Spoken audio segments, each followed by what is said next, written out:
Magandang umaga po sa inyong lahat mga kapatid. Pagpatuloy po natin ang ating pag-uusap hinggil po doon sa iglesyang itinayo po ng ating Panginoong Jesucristo. Pang part 11 na po tayo, pang 11 na po ang ating aral. Doon po sa part 10 natin ay tama lamang pong nalaman natin na ang Diyos Ama, siya yung naghahanap talaga. Siya yung naghahanap ng mga tunay na mananamba sa Kanya, sa Kanyang paraan, sa Kanyang kagustuhan. Na binibigyan ng Ama sa Langit ang mga inililigtas ng ating Panginoong Jesucristo, mga karapatan at pribileyo na sila'y maging anak ng Diyos at sila ang mga tunay na mananamba sa Kanya. They are the saved ones by the Lord Jesus Christ, so that ang mga ito lamang ang pinagkakalooban ng pagsamba. Hinaayaang tanggapin ang kanilang pagsamba. Kaya kinakailangan itayo ng ating Panginoong Jesucristo ang kanyang iglesia nang sa gayon siya lamang na puno ng iglesia, siya lamang ang katanggap-tanggap na pagsamba. Ang mga miyembro ng kanyang organisasyon, ang mga iniligtas niya na binyagan at napasok sa iglesia itinayo niya, ay makapagbigay ng kalwalhatian at kasiyahan, makapagbigay ng doksa, karangalan, at kapurihan. Makikita, pinalalakas, pinatatanyag ang dignidad po ng ating Panginoong Diyos na napakatayog at excellenting, mabait, pinaka matulungin ang Ama na ating hinahangaan sa langit. Kaya't itong mga bagay na ito na ating napagalaman na pinagpapala natin. Kaya't may mga Bible verses na bless the Lord.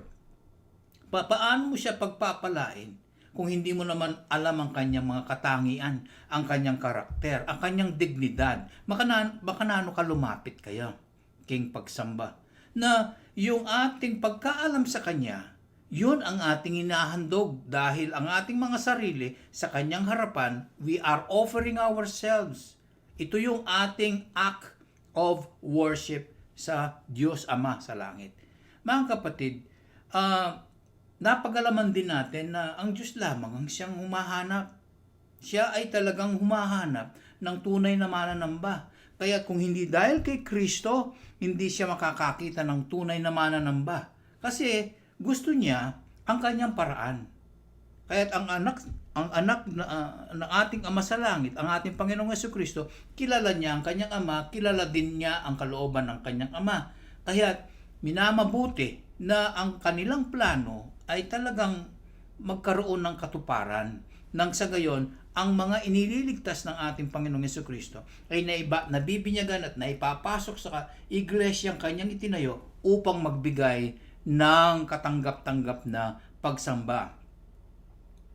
Tingnan ninyo tinatanggap ng Ama ang tunay na pagsamba na nanggagaling sa mga iniligtas ng ating Panginoong Jesucristo. Kung hindi, ay i-reject po o tatanggihan ng Ama.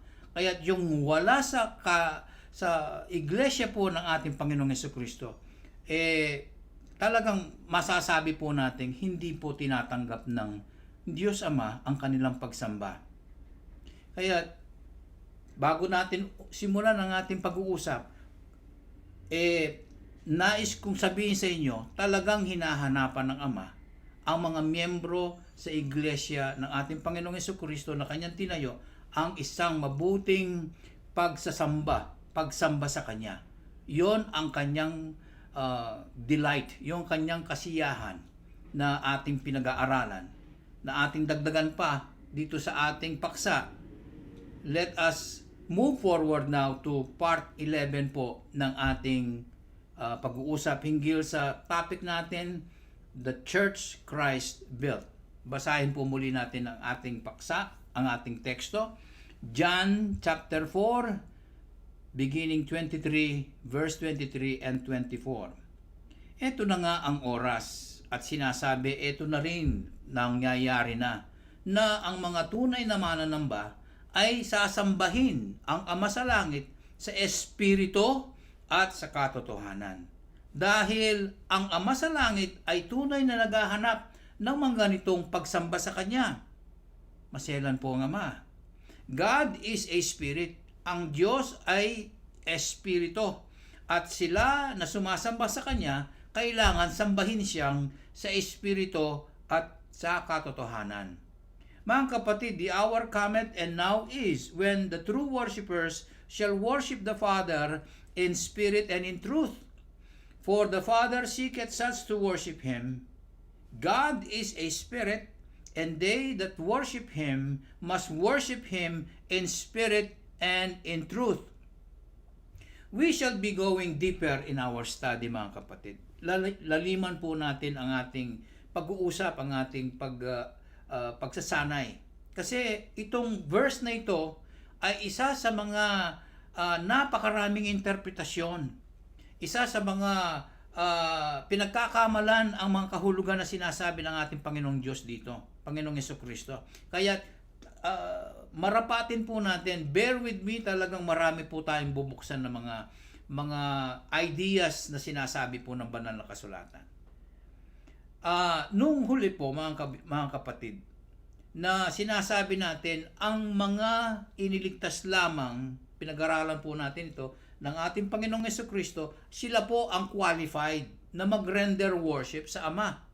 Yung maggawad ka ba o ilapat mo ang sarili mo sa pagsamba sa Ama, kundi dahil kay Kristo at ikaw ay nailigtas ni Kristo, hindi ka qualified. Hindi tatanggapin po ng Ama sa langit ang iyong pagsamba kasi wala siyang relasyon sa iyo.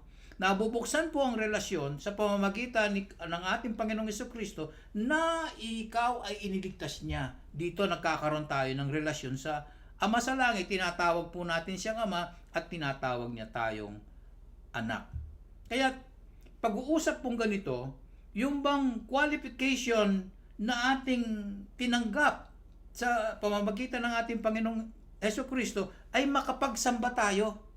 Makapagbigay tayo ng pagsamba sa Ama sa langit. Ito yung pinaka, kung titingnan ninyo, no? Ito yung pinakakahulugan ng kaligtasan. It is the very purpose of getting saved. Para bang sinasabi, ito yung pakay ng Ama, pakay ni Jesus Christ, pakay ng banal na Espiritu na iligtas ang isang makasalanan upang siya ay maging anak ng Ama sa langit para makalapit siya at magbigay ng pagsamba. Kaya't masasabi natin, getting saved first, no? Ito yung maligtas ka muna at ito ang pakay ng kaligtasan mong ibinigay ng ating Panginoong Jesucristo ay para sambahin ang Diyos Ama sa langit. Kaya talagang dito mo makikita na ano ang kahulugan ng kaligtasan. Bakit liniligtas tayo ng ating Panginoong Jesucristo na inuutos ng Ama sa langit? Bakit naman ginagawa ito? Dahil ito yung pinaka-ultimate goal ng salvation para makapagbigay tayo ng kaluwalhatian sa Ama sa langit that we can worship God. First, we need to be saved by the Lord Jesus Christ in order to be qualified to get to worship God. Dahil kung wala pong kaligtasan, mga kapatid, hindi man tayo makalapit sa Ama sa langit. We cannot even approach God. Hindi po natin magagawa yan. Dahil we are enmity against God. We are His enemy pag hindi po tayo iniligtas ng ating Panginoong Jesucristo. Ngayon, pagka nailigtas ka na ng ating Panginoong Jesucristo, na kay Kristo ka na. Pag ikaw ay na kay Kristo, si Kristo ay nasa iyo, at siya ay namamagitan na sa iyo at sa Ama, sa Diyos at sa iyo. Because sinasabi po ng banal na kasulatan na si Jesucristo, siya yung parang connection, siya yung link. Siya po yung link sa Ama. At tingnan niyo mga kapatid, basahin po natin doon sa John chapter 14. Popular po ito, isa sa pinakamalakas na statement ng banal na kasulatan. John 14 verse 6, sabi ng ating Panginoong Jesucristo, ako ang paraan, ako ang daan. Ako ang katotohanan at ako ang buhay. Sa kanya lahat tatlong klaseng matayog na katotohanan, no? Siya ang daan, siya ang katotohanan, at siya ang buhay. Kung wala si Kristo, wala po tayo, mga kapatid. Walang sino mang makalalapit sa aking Ama, sabi niya, kung hindi kayo muna lalapit sa akin. Jesus said unto him, I am the way, the truth, and the life. No man cometh unto the Father, but by me. Kaya siya yung go-between eh. He's the one to go to first. Siya muna. Kung hindi kanya iniligtas, paano ang iyong pagsamba at pagpaparangal at pagpupuri sa Ama? Wala po. Kahit na yung panalangin nyo. Hindi yan matatanggap. Hindi yan. Maaring yung common grace ng Panginoong Diyos Panginoon, wala po kaming makain, mama. Talagang bibigay ng Diyos yan eh. Yan ang kanyang, para bang obligasyon ng Diyos na pakainin niya yung mga ibon nga pinakakain, kayo pa, sabi ng ating Panginoong Jesucristo.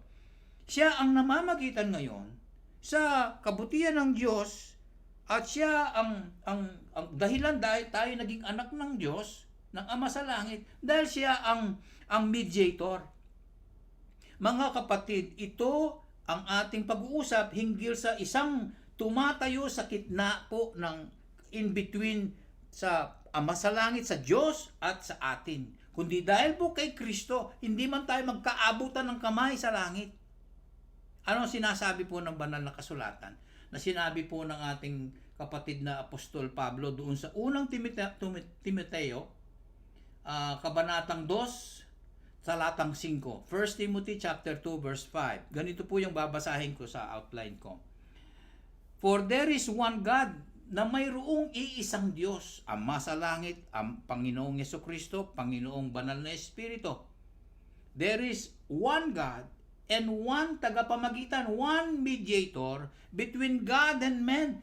Siya ang nasa gitna. Parang sinasabi, between God and the church.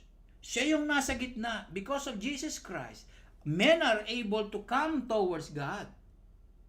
Kaya nga, ito yung pagpapakilala, siya yung lalaking Kristo. Siya yung lalaking Kristo na siyang tagapamagitan sa Ama sa Langit at sa taong nais makarating sa langit. Now, ngayon masasabi natin na pagkatapos nating sinabing ang ating Panginoong Jesucristo ay siya yung go-between, siya yung una munang tawagan o siya muna yung lapitan para makarating sa Ama, siya yung pinaka-connection, siya yung pinaka-link. So we can now say na ang pagsamba ay talagang goal. Siya yung pinaka-purpose. Siya yung pinaka-pakay para makita kung bakit nililigtas ang tao. Bakit nga naman nililigtas? Dadaling ka lang sa langit. Hindi eh. Dito pa lamang ginagawa mo ng everlasting life mo eh. Ano yung everlasting life mo? Ano yung kahulugan ng everlasting life mo? To live in worshiping God. Kasi yung worship, mga kapatid, pagka nagkaroon po tayo ng masusing pag-aaral, panahon, nagkaroon tayo ng chance, ito yung pag-uusap natin, pag-usapan po natin ng worship. Ang worship kasi, talagang, ito yung punot dulo eh. Ito yung punot dulo, kaya nangyayaring kaligtasan eh. Ang pagsamba, ang paglapit sa Diyos eh. Kaya mga kapatid, we can now say that worship is the goal of redemption, ang pagtutubos. Alam nyo, kaya ako nabuksan sa inyo ito, kasi kung titingnan nyo ulit, dun sa John chapter 4 verse 23, ganito yung sinasabi niya eh. But the hour cometh. Ano ba itong oras na ito? Pag sinabi niyang the hour cometh, meron siyang ibig sabihin doon. Ang tunay naman sinasabi ng ating Panginoong Jesucristo dito yung kanyang kamatayan, yung kanyang resurrection, yung kanyang pagbabalik sa langit. Yun ang kanya sinasabi. Kaya nga, yung kanyang kamatayan ay sinahandog niya ang sarili niya para ikaliligtas ng karamihan at magre-resurrect siya para mayroon silang pag-asa at siya ay aakyat sa langit para doon nga ang ating destinasyon. Kasi yung sakripisyong ginanap ng ating Panginoong Jesucristo, ito lamang ang nagpabigay, parang pabuya. Ito yung nagbigay liwanag. Ito yung nagkalag sa galit ng Diyos sa tao eh. Nang simulan ni Adan at Ebang galitin ng Diyos sa pamamagitan ng kampi sa diablo. Kumampi sila sa diablo eh. Pinakinggan nila ang demonyo eh. So, ngayon inis ang Ama na ito yung nangyari. Kaya gumitna ang Panginoong Jesucristo para tubusin tayo sa kamay ng kasamaan at sa galit ng Diyos. Isang pagtutubos na napakalaki na nagbayad siya ng halaga ng kanyang buhay. Kamatayan. Kaya yung the hour cometh, yung oras na sinasabi ni Kristo ay patungkol sa kanyang kamatayan. At patungkol ito sa kanyang muling pagkabuhay. Tingnan niyo, mananampalataya ka sa isang patay, hindi eh. Magkakaroon siya ng buhay, maguli. Di magkakaroon ka ng pag-asa ngayon, aakyat sa langit. Doon lang punteriya ng destinasyon natin. Kaya ito yung pinakamalaking larawan. This is a big picture where redemption is just a part of salvation.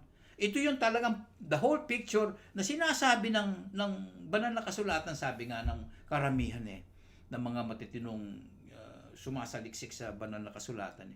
Ang center po ng pinaka-katotohanan na ating pinag-aaralan John 3:16, for God so loved the world, He gave His only begotten Son, that whosoever believeth in Him shall not perish, will not go to hell, but have everlasting life.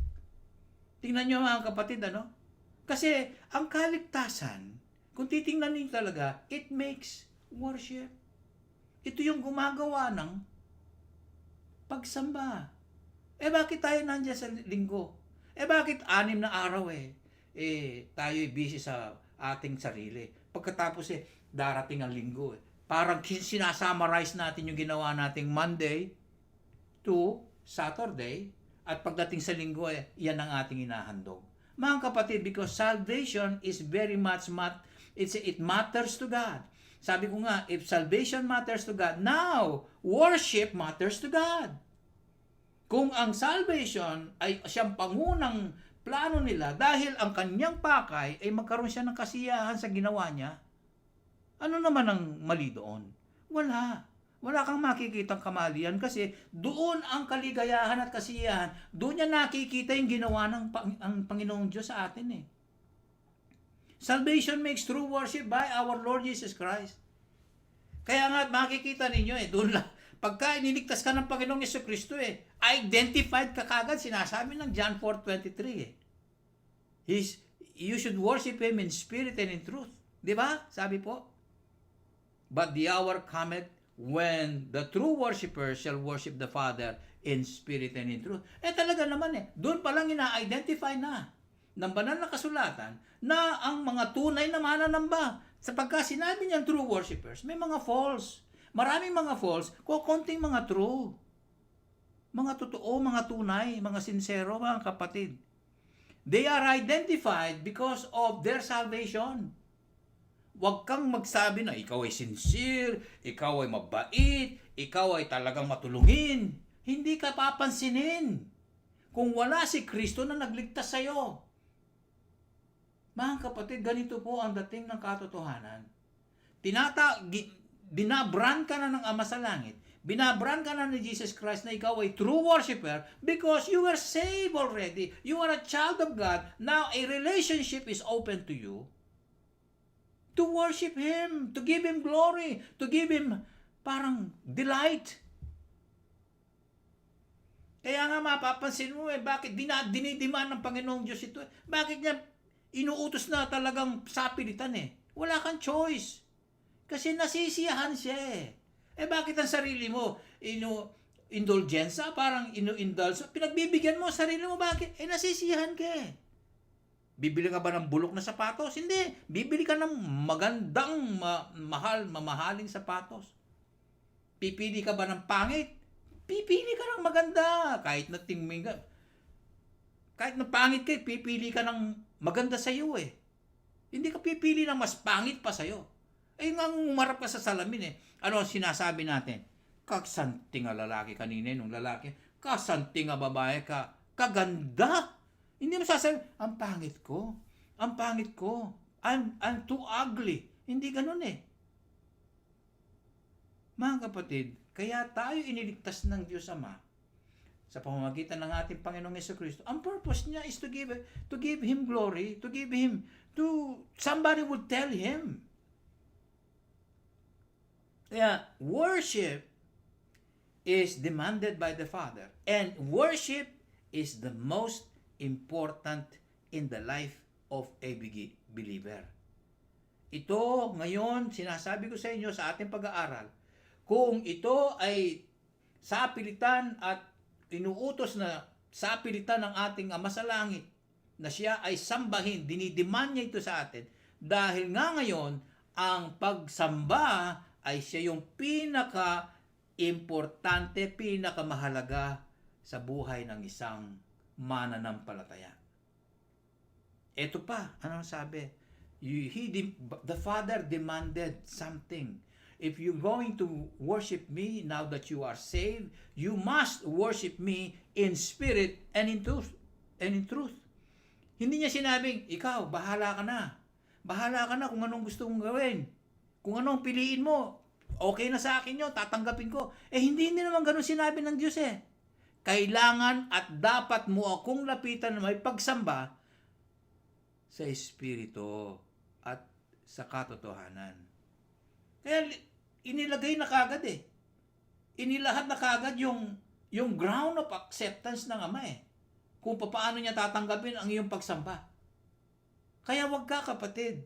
Huwag kang patumpik-tumpik. Mataasan ka ang antas ng Diyos Ama. Huwag tanggalin po yung maling kaisipan na tinuro ng mga ibang relihiyon sa atin eh. Kung paano ka na lang papasok sa kagustuhan mo ng pagsamba sa Diyos eh. Hindi po pwede. Sayang lamang po mga kapatid. Isipin nyo na lang, ilang years na kayo nagsasamba. Ilang years na ako sumasamba. Kung buklatin yung libro natin sa langit pagdating natin din, manghihinayang nga mga kapatid. 20 years ka palang sasamba. Pilan lari ang tinggap na ng Diyos. Ilan lang yung tinanggap na, sayang yung pamasahe mo. Sayang yung pagod mo. Sayang yung pagising ng umaga. Sayang yung pagpupuyat mo. Sayang yung gusto mong mangyari. Peka, santing mo pa yung piblas mo. Peka, ang gara ng dating mo. Sinuklayan mo yung buhok mo, pinabango mo pa ng shampoo. Gusto mo talaga. Hindi pala tatanggapin. Mahirap. Sayang mga kapatid. Kasi mayroong acceptance. Hindi yung, accepted na. Hindi. Meron siyang grounds. Meron siyang basis.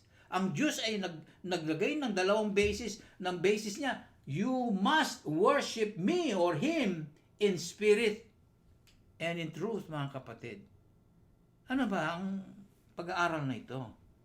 Ano ba itong spirit and truth worship na sinasabi ng banal na kasulatan sa Ama? Mga kapatid, ito talaga pag-uusap na pagka ito ang pag-aaralan natin. Sabi ko sa inyo, buksan po ninyo ang inyong mga kalooban, mga isipan, tayo ay talagang huhukay. Kasi marami pong pinagkakamalian na akin pong pinag-aaralan. Na hindi simple pong bigyan ng kahulugan itong spirit and in truth, mga kapatid. Kaya minamarapat kong magbalik tayo sa pinaka umpisa po doon sa Genesis na ating binuklat sa ating kalagitnaan last chapter 10. Doon po nang tawagin po ng Ama ang ating Panginoong Jesucristo at ang Banal na Espiritu doon sa paglilikha po ng tao. When man was created in the image and likeness of God. Doon po sa Genesis. Ito po yung beginning. Ito yung pinakasimula. Genesis chapter 1 po, 26a to 26c. Kasi tatlong phrases lamang pong kukunin natin dito na ating pag-aralan. Masusi pong pag-aralan natin. Genesis chapter 1, mga kapatid, kung nandyan na po kayo, if you will, verse 26a to 26c, ganito po ang ating mababasa. And God said, ang Diyos, let us make man in our image, after our likeness.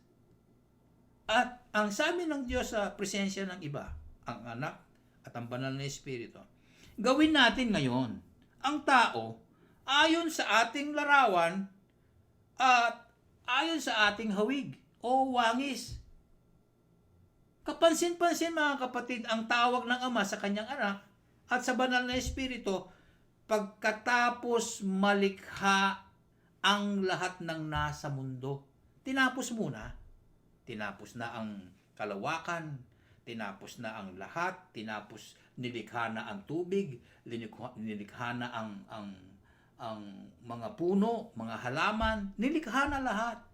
Ngayon, lilikhain na. Dahil natapos na ito, tingnan ninyo, kung titingnan nyo kung bakit naman huling-huli ang tao na kanyang lilikhain. Bakit ba? Nalikha na ang universe, ang mga bituin, nalikha na lahat. At pagkatapos, lilikhain ang mga tubig, lahat ng nasa mundo. At sa kauli-hulihan mga kapatid, importanteng mahalaga ninyong malagay sa inyong mga puso. Napamahal, napakahalaga, napakamahal ang katayuan ng tao sa harap po ng manlilikha. Kaya isasagawa na ang paglikha ng tao na ayon sa kanilang larawan at wangis at hindi ayon sa anumang nailikha na. Hindi ayon sa wangis ng aso, kawangis ng babi, kawangis ng tugak, ang frog, hindi po. Hindi niya kawangis ang mga nakikita natin sa tayo ibang klase, naging hawig natin ng Diyos sa kanyang image and likeness. Doon pa lamang meron na tayong ipagmamalaki mga kapatid, ibuwa. Kaya banggitin po natin, merong sinasabi, pagkalikha ng tao, ano ba ang elemento ng taong pagkalikha sa kanya? Ano ba ang mayroon sa tao? Ano bang mayroon niya na para malaman natin, na alam natin ang pagkatao natin, ano bang mayroon sa atin, mga elementong nasa atin? Ito rin ay mababasa doon sa unang Tesalonica. Very popular verse, chapter 5, verse 23. 1 Thessalonians po mga kapatid, if you may. Chapter 5, verse 23. At sinasabi, and the very God of peace sanctify you wholly, linisin kayo buong buo. And I pray, God, your whole spirit and soul and body be preserved blameless unto the coming of our Lord Jesus Christ. Maliwanag po, sinabi ng banal na kasulatan.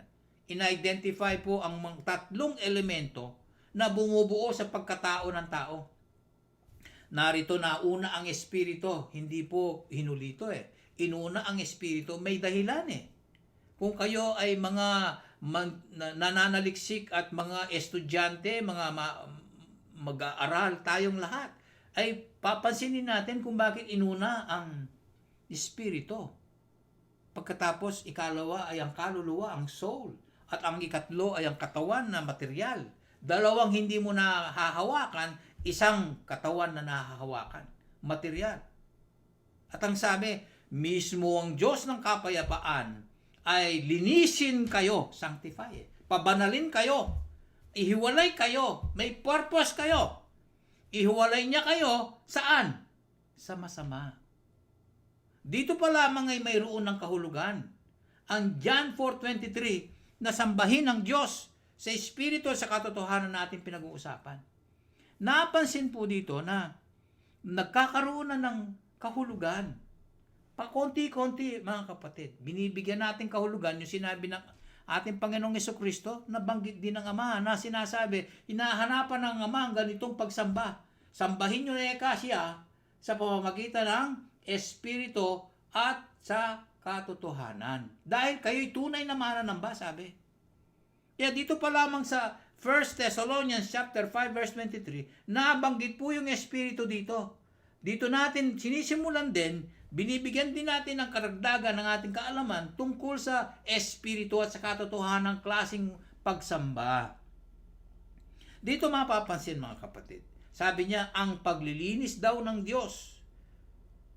Ang paglilinis ng Diyos at mismo ang Diyos ng kapayapaan ay linisin kayo. Ito'y dumarating sa pamumuhay ng tao. Anong lilinisin niya sa'yo? Makakaligo ka naman, malinis ka eh. Di po ba? Bibihisan mo ang sarili mo eh. Magiging malinis ka maghapon. Pero ibang klase ang sinasabi ni Pablo. Ibang klase ang sinasabi, tinuturo ng banal na Espiritu na ang Diyos mismo ng kapayapaan ang siyang maglilinis sa atin. Ang paglilinis ng Diyos kasi ay talagang ito ay umaangkop sa atin, dumarating sa pamumuhay natin. Sa araw-araw ng ating buhay. Kaya ito yung masasabing kung papaano natin isagawa, ilakad, ibuhay, isabuhay ang ating mga buhay. How we walk our life. Ganito yung banggit eh. Kasi kung lilinisin tayo sa Espiritu, then ang linilinis niya ang ating pagkatao. Sentro ng ating buhay, kung ano nangyayari sa araw-araw natin. Sabi ni Pablo, ito ang aking panalangin eh. Na ang Diyos na mismo, buuin niya, buo na eh, binubuo pa. Binubuo ang inyong espiritu, ang inyong kaluluwa, at ang inyong mga katawan na sana manatiling walang kapintasan, sabi. Di ba pa mga kapatid? And the very God of peace sanctify you wholly, and I pray God, your whole spirit, soul, and body, what? For what? Be preserved, blameless, unto the coming of our Lord Jesus Christ. Mga kapatid, manatiling walang kapintasan ng kasalanan o hindi nakahilig sa kasamaan. Pwede palang mangyari. Mangyayari. Kung di tayo lilinisin o ihihiwalay o pababanalin ng Ama, ng Panginoong Jesucristo, ng Banal na Espiritu, kung di niya tayo tatrabahuhin. At sinasabi pa, manatili sana kayong makatwiran, manatili kayong mabuti, manatili kayong malinis, hanggang sa pagpaparito ng ating Panginoong Jesucristo. Bakit naman sinasabing manatiling walang kapintasan ng inyong mga pamumuhay sa Espiritu? Ito yung nagdadala ng ating kabuhayan. Kaya mga kapatid, taglay talaga ng Diyos. Yun lamang taglay niya binibigay sa atin eh. Manatili tayong walang kapintasan, mabuhay sa katwiran, sa kabutihan ng Diyos. Ang pinaiiral. Yun ang pinaiiral ng ating Panginoong Jesucristo sa atin, sa iglesia. Alam ba ninyo na napakatindi ng pag-aaral natin sa disiplina, na sa araw ng linggo, tayo'y hinihiwa, tayo'y nasasaktan, tayo'y pinalalaki sa mga aral at salita ng ating Panginoong Jesucristo, Panginoong Diyos, na isabuhay natin ang ating nalalaman. Di po ba? Bakit? Mabuhay ka sa katwiran, mabuhay ka sa kapayapaan, mabuhay ka sa kabutihan, lumakad ka sa katapatan, lumakad ka sa kaalaman, sa banal na kasulatan. Dito mo lang malamang makikita kung paano mabigyan ng kahulugan ng mga nalalaman mo eh. Mga kapatid, bakit ka ganun? Bakit gusto ng Diyos ganun ang iyong pamumuhay? Dahil yun ang kalooban niya eh. Yun ang kalooban ng Diyos sa atin. Mamuhay sa kabanalan, malayo sa masama o malayo sa kasamaan. Mga kapatid, may dahilan eh. Kung titingnan lang ninyo, ang sabi niya ngayon eh, di ba parang nakikita niyo kung bakit may dahilan?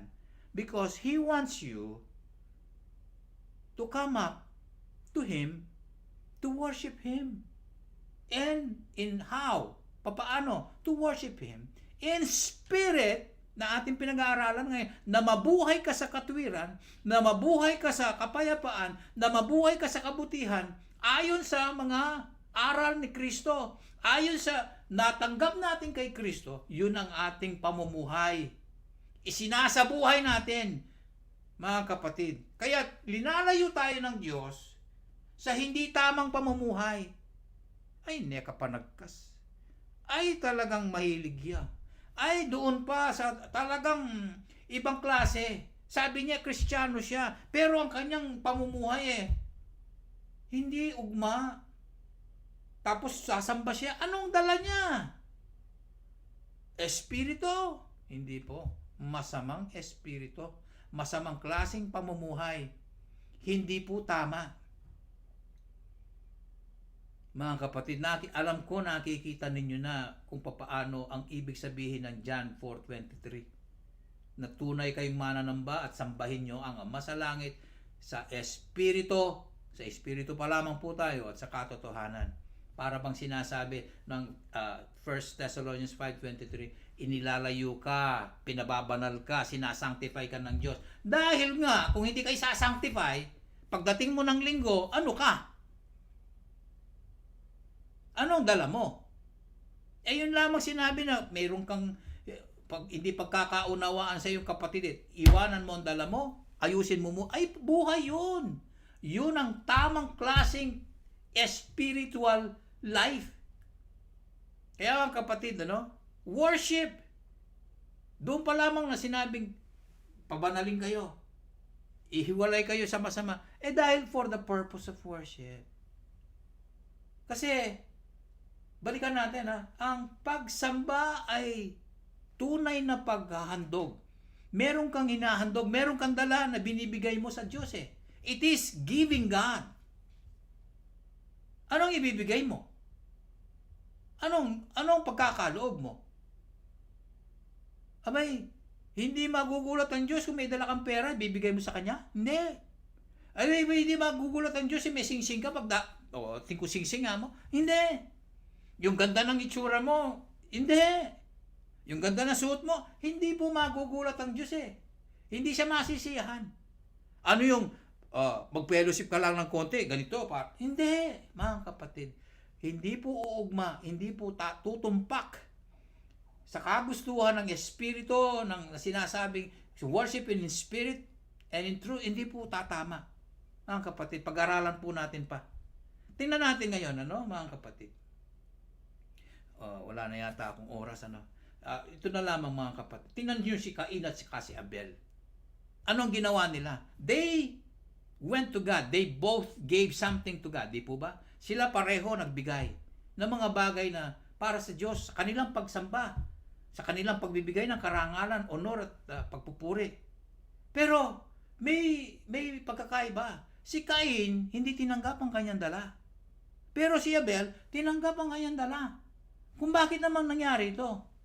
Kasi, ano ba ang dala ni Abel? Doon tayo sa tinanggap ng Diyos, Dito muna tayo sa tinanggap ng Diyos. Basahin po natin yun uli, The last time, buksan na po natin to. Pero dahil sumisisid po tayo, dinanalim natin ang pag-uusap. Genesis chapter 4, verse 4. Ang sabi po dun sa Genesis 4, verse 4, kung nandyan na kayo mga kapatid, if you may.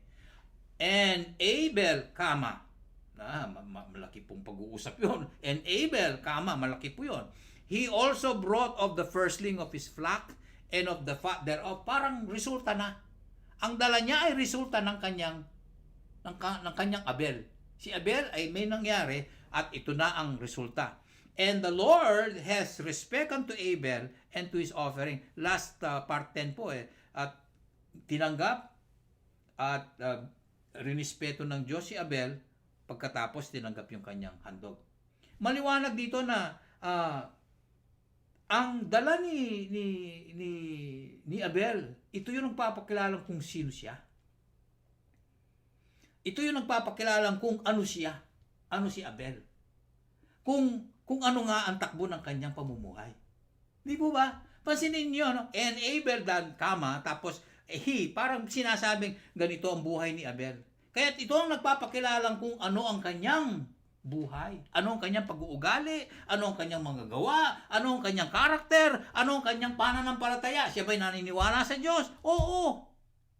Ano ang pinipili niya sa buhay niya? Ano ang desisyon niya ginagawa niya? Mabuti ba o masama? Makikita niyo mga kapatid. Wala na po tayong oras. Tatapusin ko na lang ito. Sino ang pinakikinggan ni Abel? May kuya siya. Nandiyan si Adan. Nandiyan si Eva, ang nanay niya. Sino ang pinakikinggan niya? Yung mabuti. So kung sino si Abel, yun ang sinong nagpapakilalang kung sino siya, dito mo makikilala kung sino ang Diyos niya. Mga kapatid, di po ba? Ano ang takbo ng kanyang pamumuhay? Ito yung, tingnan ninyo na lang, ano, mga kapatid, ano, sa susunod nating pag-usapan po natin yung kanyang mga alaga, kung paano niya inalagaan. Dito makikita talaga may buhay. Kung paano niya binigyan ng pansin, kung paano niya, anong klaseng interest ang ginawa niya, at nung ibigay niya sa Diyos, walang masabi ang Panginoong Diyos, spirit yun eh. Yun ang kanyang dala eh. At tinanggap naman ng Diyos eh. Nasiyahan pa ang Diyos eh. Pinagtanggol pa nga ng Diyos si Abel sa kuya niya eh. Kaya sa susunod po natin pag-uusap, mga kapatid, sana meron po kayong napulot na kahulugan sa ating pag-aaral sa John chapter 4 verse 23 and 24. Inuulit ko, mga kapatid, sa ating pag-uusap na muli, ating pong laliman ng ating pag-aaral. Magpapaalam po ang kapatid sa inyong lahat. God bless you all. I love you all. Bye-bye.